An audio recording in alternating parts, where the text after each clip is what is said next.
오늘 본문 바로 앞에 마태복음 15장 앞부분을 보면 예수님께서 바리새인과 서기관들과 논쟁을 벌이십니다. 바리새인들이 예수님과 제자들은 떡을 먹을 때, 음식을 먹을 때 손을 씻지 않는다 하면서 시비를 걸었습니다. 일종의 정결 예법을 지키지 않고 부정한 음식을 함부로 먹는다는 것입니다.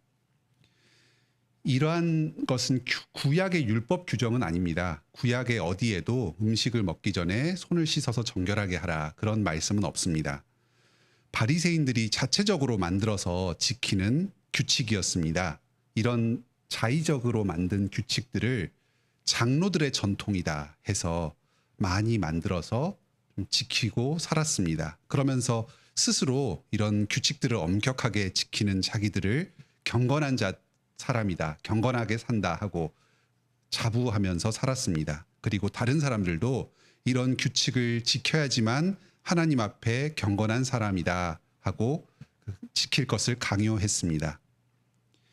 예수님께서 이런 바리새인들을 꾸짖으십니다. 18절에 악한 마음이 사람을 더럽게 만든다. 바깥에 있는 사람이나 물건이 부정하거나 더러운 것은 아니고 그것이 사람을 더럽히는 것도 아니다. 지금 바리새인들은 참 가식적으로 행동하고 있습니다. 아주 위선적인 자들입니다. 성경에 나오지도 않는 여러 규칙들을 만들어서 손을 깨끗하게 하고 또 여러 가지 규칙들을 지키면서 스스로 굉장히 경건한 것처럼 그렇게 보이게 합니다.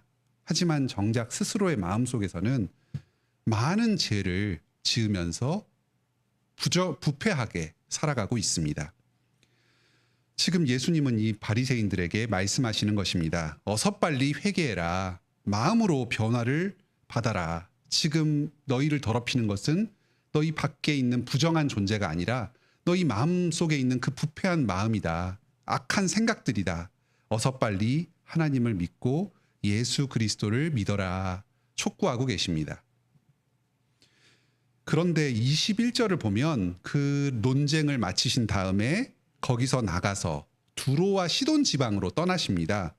성경에 구체적으로 사정이 나오지는 않습니다. 그런데 아마 바리새인들이 이러한 예수님과의 논쟁 끝에 크게 격렬하게 반발을 했던 것 같습니다. 사실 바리새인과 서기관들은 그 이전부터 예수님을 극도로 미워했습니다. 심지어는 예수님을 죽일 음모를 구체적으로 꾸미기 시작했습니다. 마태복음 12장 14절에 보면은 어떻게 하여서 예수를 죽일까 하고 이 바리새인들이 서로 의논하기 시작했다는 내용이 나옵니다. 바리새인들은 이방인들을 부정한 존재로 여기고 이방인과 관련된 물건이나 그 지역의 접촉을 극도로 꺼렸습니다. 두로와 시돈으로는 절대로 가지 않았을 것입니다. 그런데 지금 예수님께서는 이스라엘 경계를 벗어나서 북쪽에 있는 이방 지역으로 나아가십니다. 단지 소동을 피하기 위해서 바리새인들과 거리를 두기 위해서만은 아니었습니다.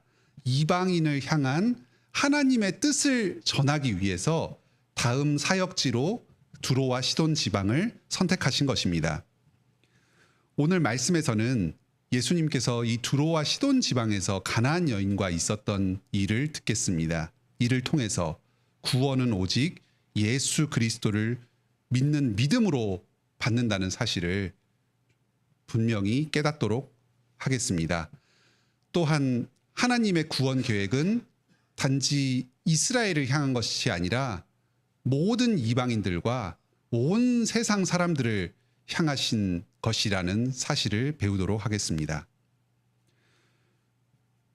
먼저 오늘 본문에 나오는 이 가나안 여자는 이방 여인이었습니다. 이스라엘 지역 북쪽에 있는 두로와 시돈 지방에 살고 있었습니다. 이 두로와 시돈은 이스라엘을 경계를 완전히 벗어난 이방의 도시였습니다. 과거에 아합 왕의 아내 이세벨 그 왕비가 있었는데 이 여인이 시돈 지방 출신이었습니다. 당시에 아세라 숭배가 아주 만연한 그 지역이었습니다. 아마 예수님 당시에도 그런 전통이 계속되어서 로마의 각종 우상 숭배가 아주 성행한 지역이었을 것입니다. 바리새인들은 이 부정한 지역, 우상 숭배가 만연한 이 지역에 절대로 가지 않을 겁니다. 가나안 여인은 이전까지는 성경 말씀을 배울 기회도 별로 없었을 겁니다. 그런데 이 여인은 어떻게 된 영문인지 이 예수 그리스도에 대한 아주 분명한 몇 가지 지식을 가지고 믿음으로 예수님께 나아옵니다. 먼저 22절을 보면 예수님을 주님이라고 부릅니다. 27절에서도 주여 하고 부릅니다. 신약에서 주님이라고 하면 자기보다 높은 상급자를 높여서 부르는 말이기도 하고, 또 어떤 경우에는 하나님을, 여호와 하나님을 주님이라고 가리킬 때도 있습니다. 근데 여기서는 하나님을 가리키는 말은 아닙니다. 예수님을 높으신 분으로 인정하면서 주님하고 높여서 부릅니다. 다음으로 이 여인은 예수님을 22절에 다윗의 자손이여 하고 부릅니다. 이 말이 아주 중요합니다. 다윗 왕의 후손은 사무엘 7장에 하나님께서 다윗에게 주신 그 언약의 계승자를 일컫는 말입니다.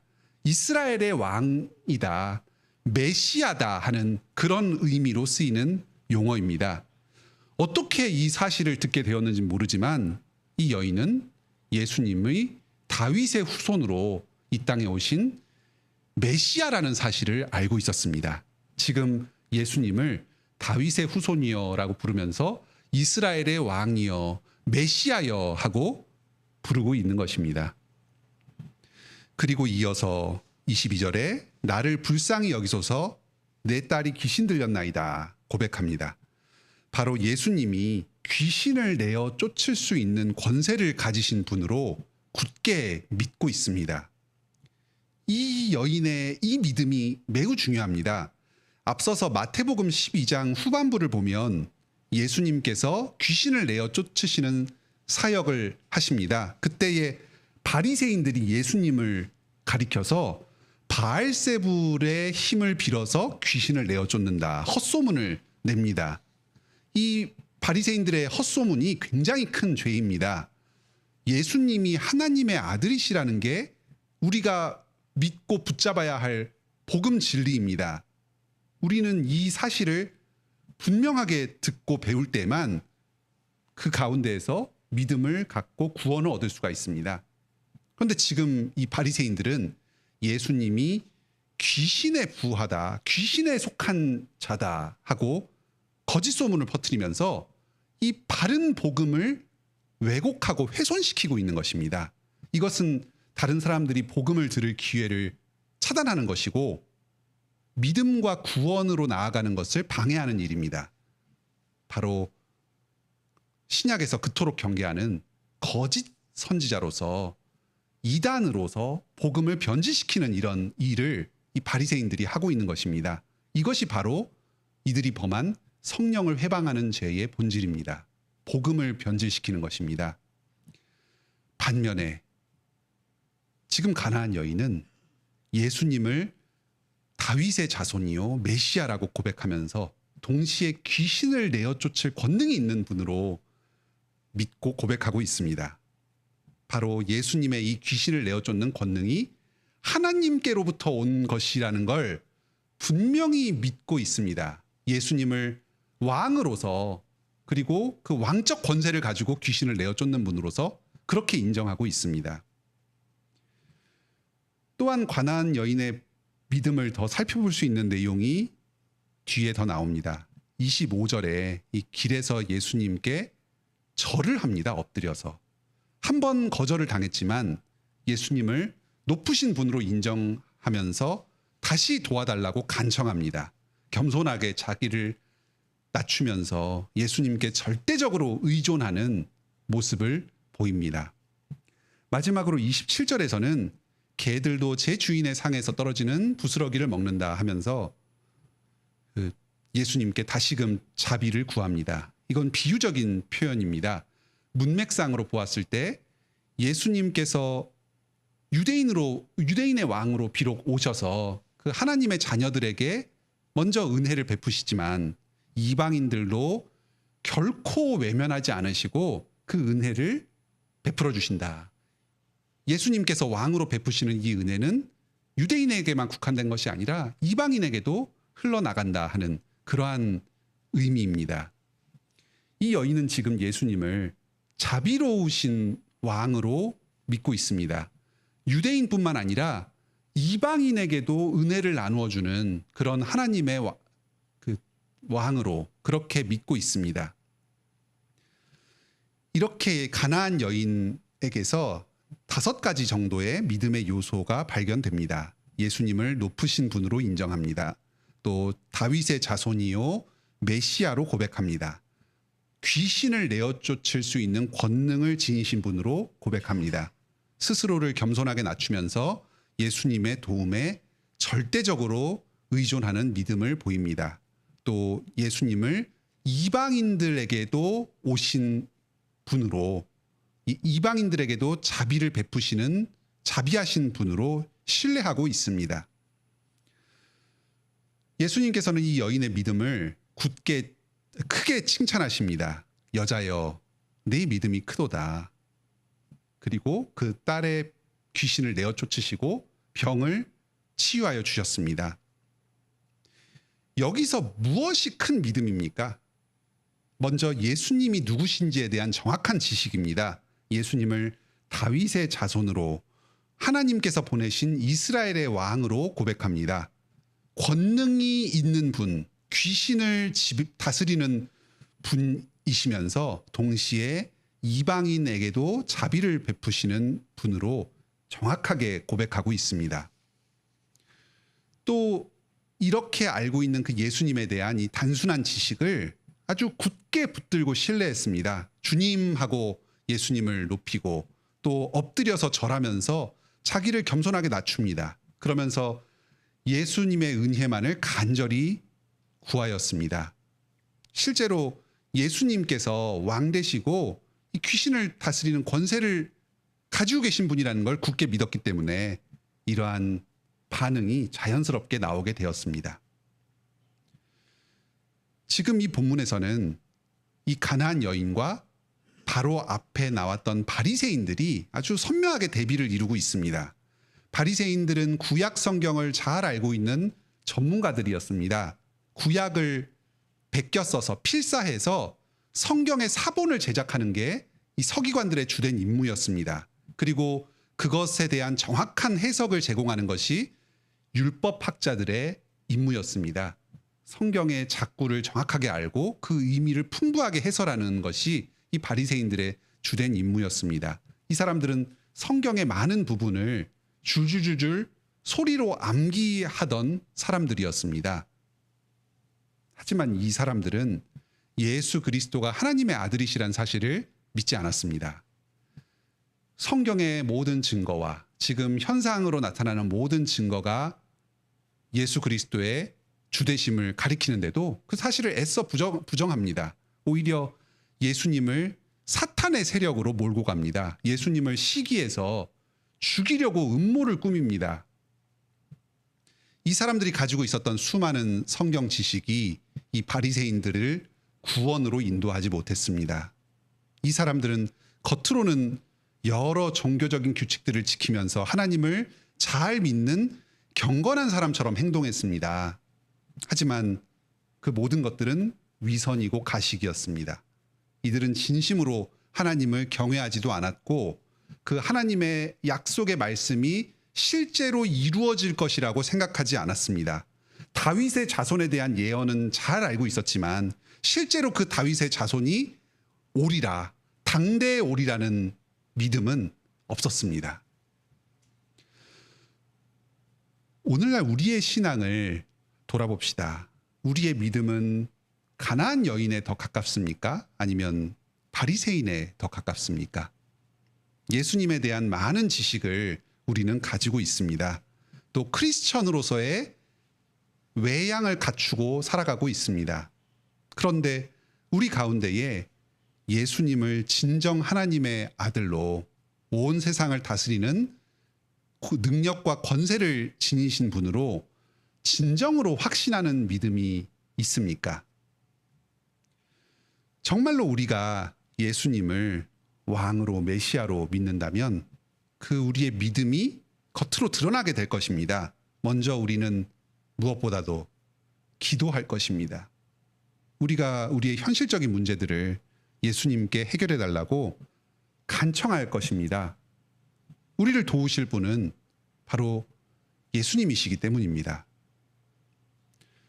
우리는 현실적인 문제와 여러 고민들 앞에서 얼마나 간절하게 기도하고 있습니까? 오직 주님의 도우심만을 간구하면서 스스로를 낮추면서 또 그 주님께서 우리를 도와주실 것이라는 그 사실을 확신하면서 그 간절히 매달리는 이 가나안 여인과 같은 심정이, 그 기도의 태도가 우리에게 과연 있습니까?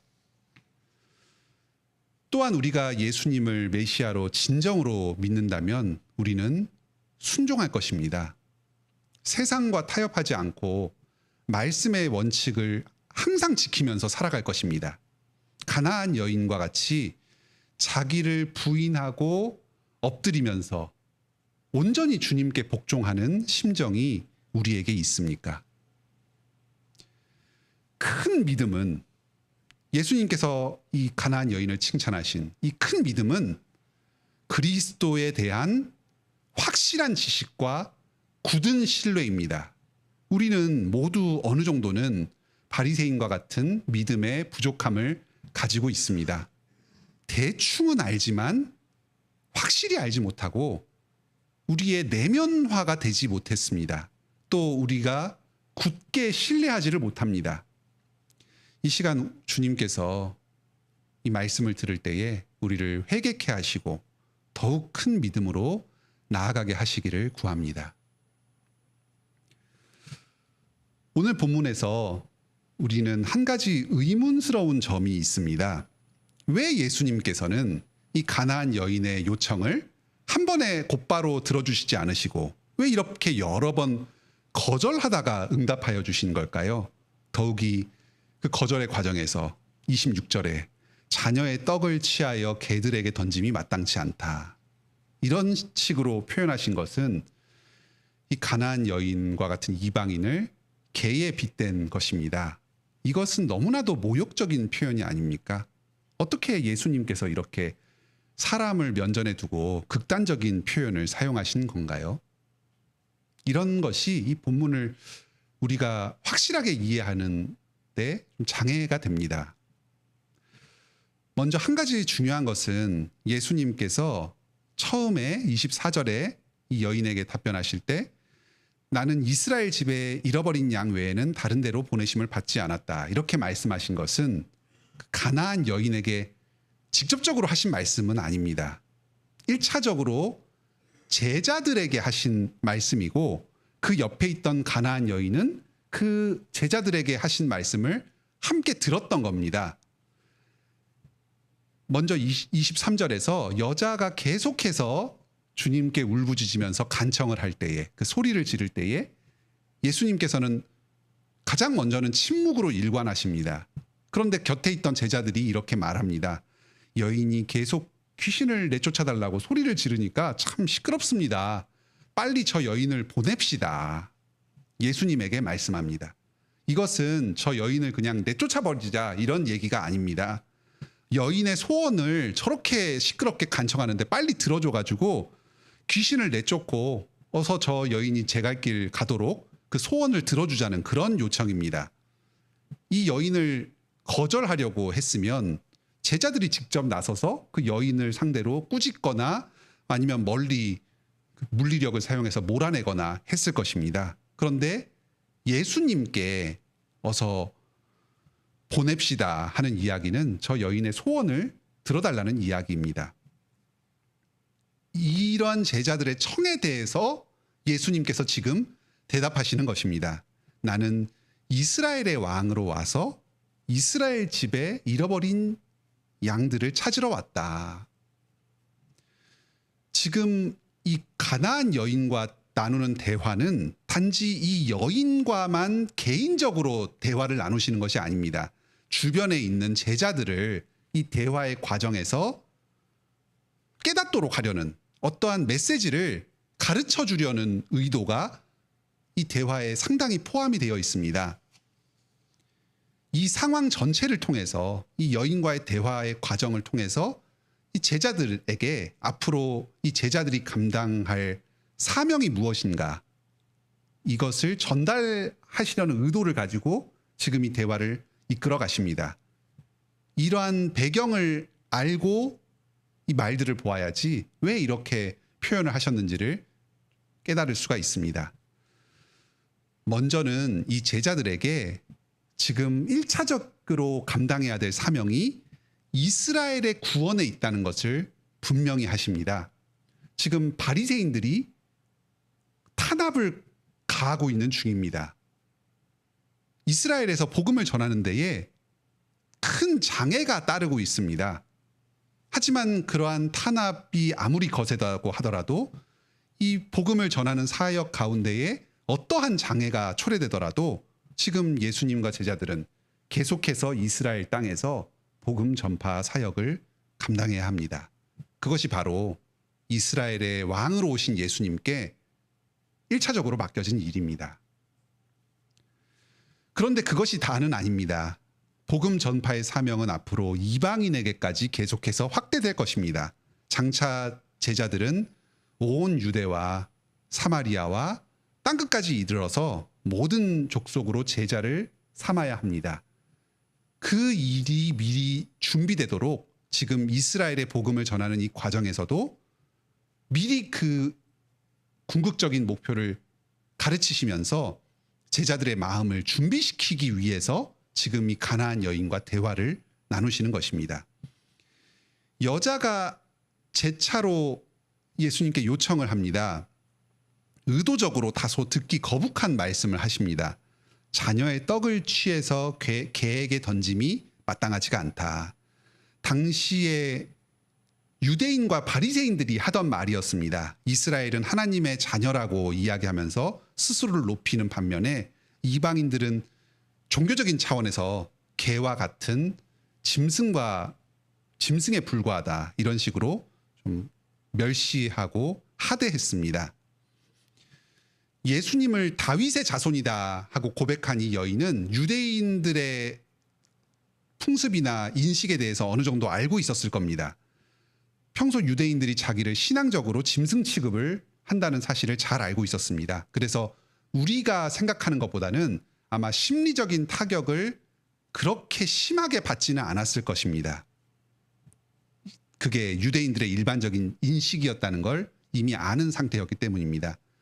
어쨌든 예수님께서는 당시에 그 바리새인들이 흔하게 사용하던 용어를 빌려와서 여자에게 말씀을 하십니다.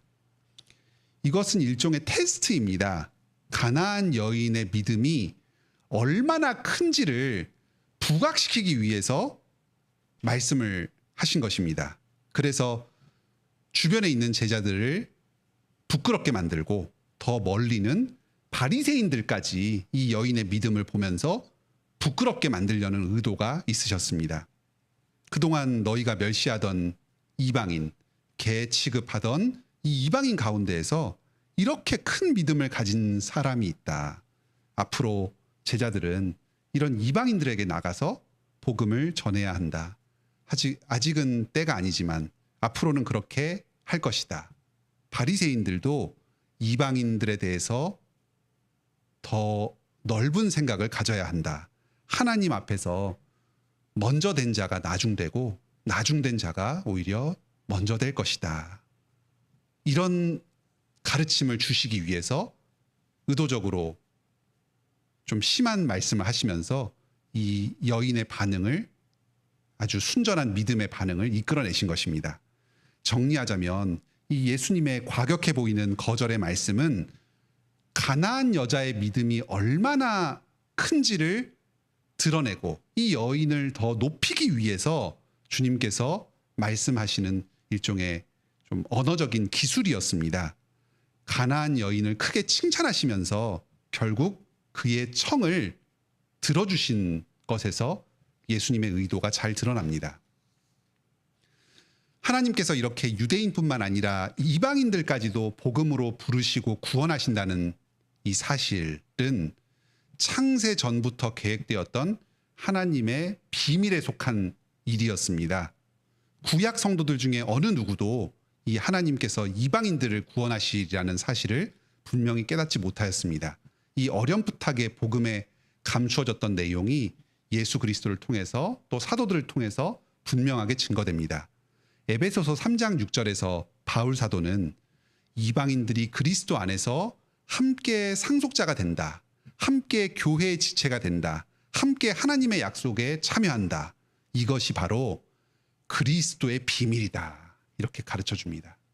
복음의 비밀이고 하나님의 비밀입니다. 우리는 이방인들이 구원받고 우리가 이방인으로서 이 복음에 참여하고 있다는 사실이 너무 당연하고 자연스럽게 느껴집니다. 하지만 이것은 하나님께서 창세전부터 예정하셨던 큰 비밀에 속한 것입니다. 이 사실이 우리에게 교훈을 줍니다. 바로 온 세상을 향하신 이 구원의 계획 가운데 이방인 되었던 우리가 지금 속하여 있습니다. 우리 스스로가 예수 그리스도에 대한 복음을 듣고 믿게 된 것이 얼마나 큰 특권인지를 이 말씀을 통해서 생각합시다. 이방인이었고 어둠의 자식이었고 아무 소망 없이 살아가던 우리를 불쌍히 여기시고 구원해 주신 이 예수 그리스도의 사랑과 자비에 감사합시다.